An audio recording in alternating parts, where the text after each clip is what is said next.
Hai, apa kabar kalian semua? Semoga kita semua selalu berada dalam kesehatan dan kebahagiaan. Hari ini, gue akan membahas tentang alur cerita film The Age of Adeline yang tayang pada tahun 2015. Harap diingat, alur cerita film ini mengandung spoiler. Bila kalian tidak masalah dengan spoiler, maka selamat menikmati. Tak perlu berlama-lama, mari kita mulai. Pada tanggal 31 Desember 2014, sebuah taksi membawa seorang penumpang wanita menuju tujuannya. Wanita ini, nama aslinya adalah Adeline Bowman. Saat ini sedang menggunakan nama samaran Jennifer Larson. Ini adalah cerita pertama sekaligus terakhirnya. Setelah selesai dengan urusannya, Jenny kembali ke rumahnya. Ia memiliki anjing yang sepertinya anjing ini memiliki garis keturunan yang sangat ia kenal. Setelah bersiap, ia pun segera pergi menuju tempat kerjanya.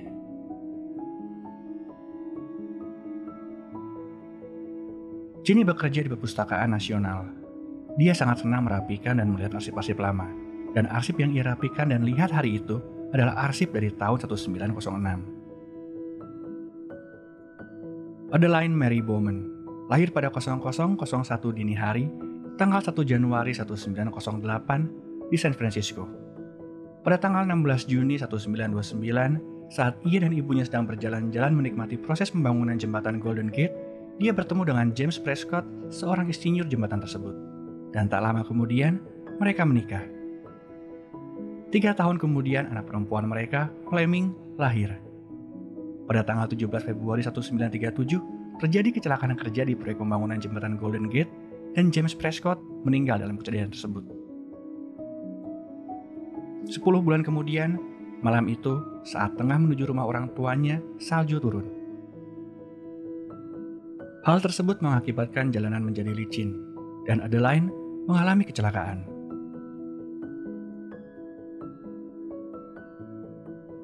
Mobilnya terjun ke sungai. Dinginnya sungai membuat suhu badan Adeline turun dengan drastis. Jantungnya berhenti berdetak. Tak lama kemudian, kilat menyambar mobil Adeline. Kejadian itu menyebabkan jantung Adeline berdetak kembali, membuatnya langsung tersadar. Dan sejak hari itu, Adeline tidak bertambah tua sedikit pun. Tahun demi tahun berlalu, dan Adeline sama sekali tidak berubah. Ia beralasan pola hidup sehat dan genetiknya yang menyebabkan ia tampak masih muda. Kondisi itu tidak selalu berakibat baik baginya. Suatu waktu saat ia ditilang karena melanggar lalu lintas, polisi yang memeriksanya tidak mempercayai Adeline sudah berumur 45 tahun. Ia pun berusaha mencari tahu apa yang terjadi pada dirinya, namun ia tak bisa menemukan penyebabnya. Tidak ada penjelasan secara saintifik tentang kondisinya. Bahkan agen FBI pun sampai terlibat. Mereka sampai menculik Adeline untuk menjalani tes. Beruntung, Adeline berhasil kabur dari mereka. Sejak saat itu, demi keamanan semua orang di dekatnya, dia terus berpindah tempat dan mengganti identitasnya setiap 10 tahun. Ia juga tidak pernah bercerita tentang kondisinya ini kepada siapapun. Dan 7 minggu lagi, sudah waktunya Jennifer Larson menghilang. Di malam tahun baru sekaligus ulang tahunnya, Adeline menghadiri sebuah pesta, di mana sahabatnya bermain piano di sana. Di pesta itu, dia melihat seorang pria, di mana pria itu juga sedang melihat kepadanya. Namun saat mereka saling bertatapan, tiba-tiba ada perempuan yang mendekati pria itu dan menciumnya. Adeline pergi tak lama setelah hitungan mundur tahun baru selesai. Namun di lift, pria yang dilihatnya tadi tiba-tiba menahan pintu lift dan masuk. Mereka pun berkenalan dan sedikit mengobrol. Pria ini bernama Alice. Adeline mengenalkan dirinya sebagai Jenny. Dan ternyata wanita yang mencium Alice tadi adalah kenalannya karena pamannya adalah chef dari pesta itu. Adeline hanya tersenyum dan pergi meninggalkan Alice. Esoknya Adeline bertemu dengan Fleming, anaknya. Fleming mengucapkan selamat ulang tahun kepada ibunya, dan mereka makan siang bersama. Tempat kerja Adeline menerima sumbangan berbentuk karya-karya klasik senilai $50.000 dari Mr. Jones. Dan Mr. Jones sendiri akan memberikannya sore itu. Namun saat Mr. Jones datang, Adeline kaget. Karena Mr. Jones ini adalah Alice. Alice memaksa Adeline untuk menjadi perwakilan yang menerima sumbangannya. Tapi Adeline menolak. Alice tetap memaksa dan memberikan alternatif lain. Dia mengajak Adeline untuk pergi besok siang. Adeline tetap menolaknya, tapi akhirnya menerimanya.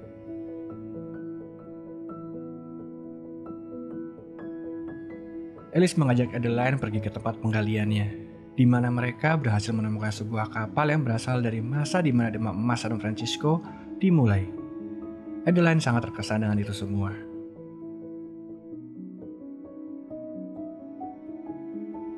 Adeline pun memberitahu Alice kalau ia akan pindah dari kota itu. Dan Alice bilang kalau Adeline tertawa akan leluconnya, maka Adeline akan makan malam bersamanya besok. Dan mereka berjanji untuk makan malam di apartemen Alice. Penasaran bagaimana Adeline memiliki dan memanage uangnya?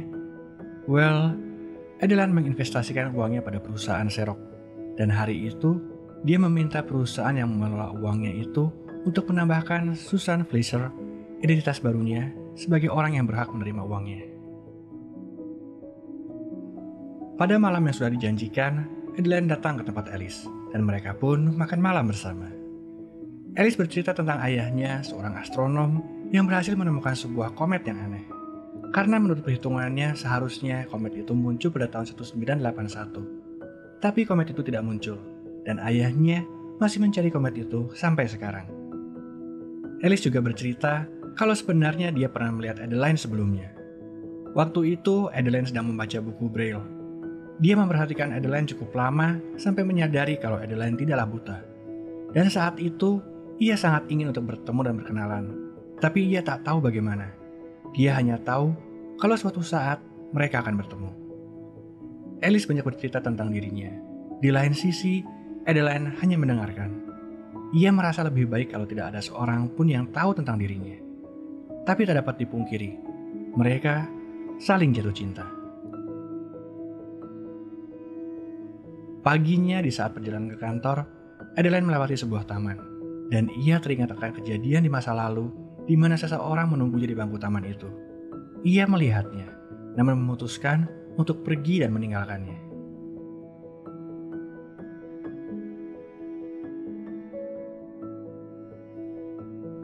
Beberapa hari kemudian, sepulang kantor, ia menemukan anjingnya, Rhys, terbaring lemah.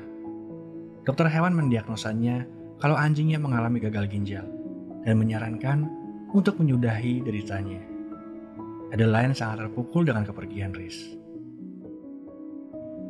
Di tengah kesedihan itu, ia terkejut ketika suatu malam Alice menunggunya di depan apartemennya.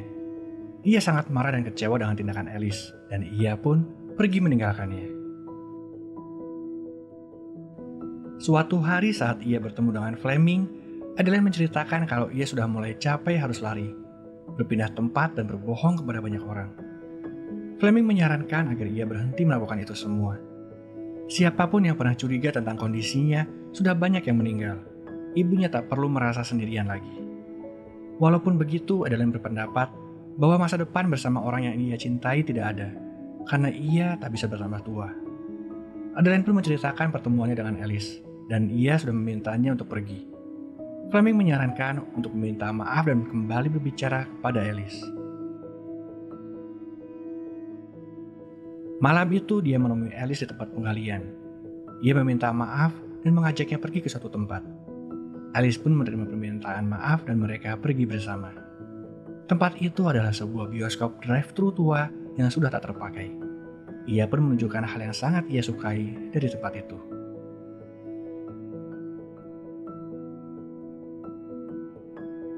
Malam itu pun, Alice mengajak Adeline untuk datang ke perayaan 40 tahun pernikahan orang tuanya. Dan Adeline setuju. Mereka pergi ke rumah orang tua Alice. Di tengah jalan, mereka berpas-pasan dengan adik Alice, Kiki, dan mereka pun pergi bersama melanjutkan perjalanan. Tak lama mereka sampai di rumah orang tua Alice. Ibu mereka menyambutnya dan Alice memperkenalkan Jenny kepada ibunya. Tapi saat ayah Alice, William, menghampiri mereka,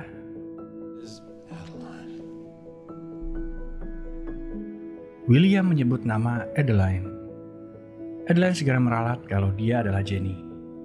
William meminta maaf dan mengatakan kalau Jenny sangat mirip dengan teman lamanya, Adeline Bowman.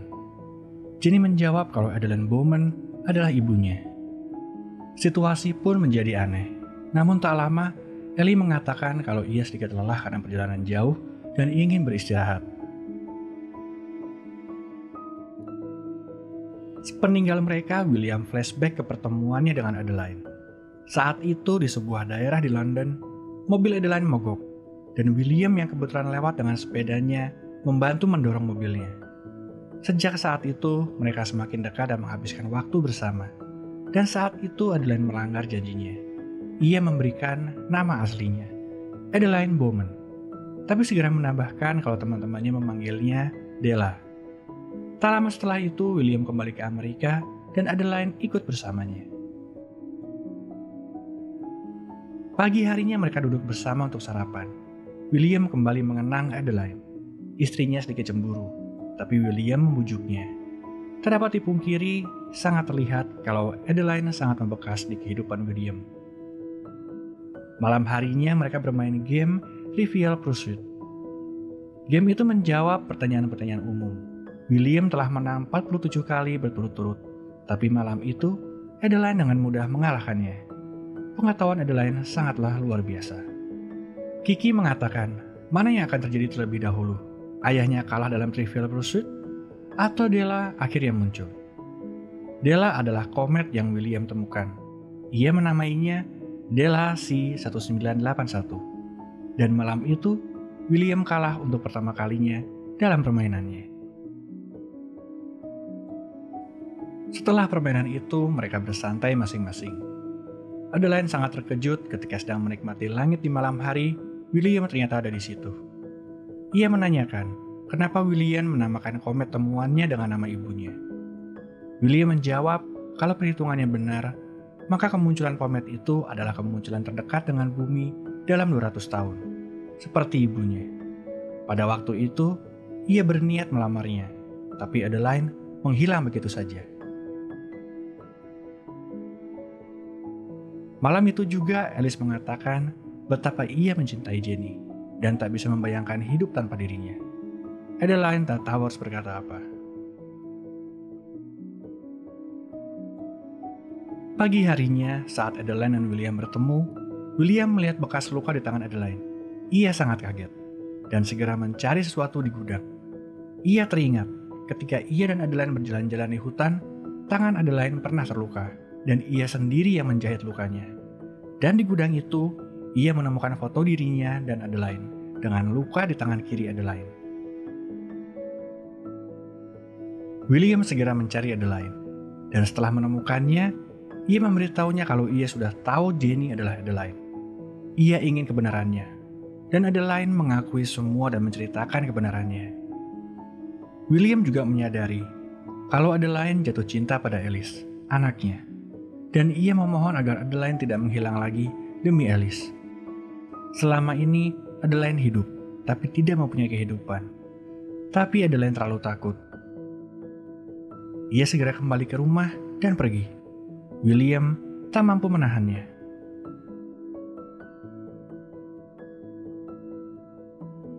Alice yang sudah selesai berolahraga baru menyadari Adeline telah pergi.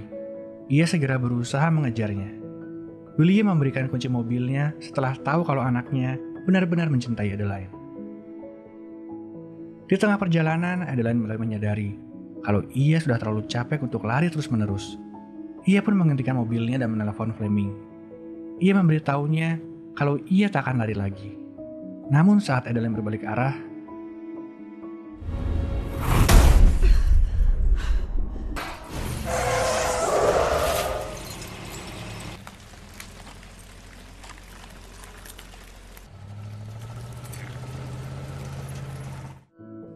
sebuah mobil menabrak dan meninggalkannya begitu saja. Adeline terpental keluar mobil dan terbaring di sana. Di saat itu, salju mulai turun. Adeline yang sekarat mengalami penurunan suhu tubuh yang sangat drastis. Alice yang mengejar tiba di lokasi kecelakaan dan segera menghampiri Adeline. Tapi jantung Adeline berhenti berdetak. Adeline Bowman meninggal pada usia 107 tahun. Para medis yang tiba di lokasi segera berusaha menolong. Mereka menggunakan alat kejut jantung untuk membuat jantung Adeline kembali berdetak. Dan usaha mereka berhasil.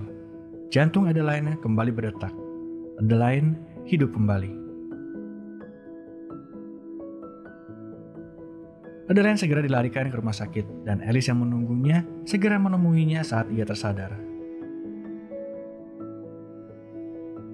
Adeline pun menceritakan semua kepada Alice, kondisinya, semuanya, kebenaran tentang dirinya.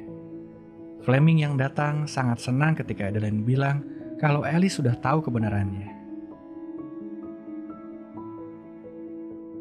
1 tahun kemudian, Alice dan Adeline berencana untuk menghadiri acara tahun baru. Saat Adeline bercermin, ia menyadari sesuatu.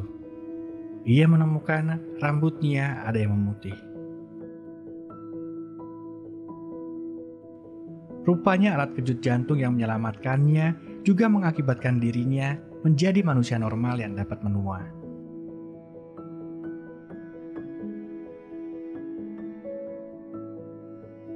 Dan perhitungan William pun terbukti benar. Komet Delasi 1981 akhirnya muncul. Bagaimana film kali ini? Sebuah fantasi romantis yang menarik. Alur ceritanya sedikit agak lambat, seolah ingin agar kita dapat memahami alur hidup Adeline yang juga lambat. Sebuah film yang dapat menemani waktu istirahat kalian. Akhir kata, terima kasih sudah menonton sampai di sini. Sampai jumpa di alur cerita film selanjutnya. Salam.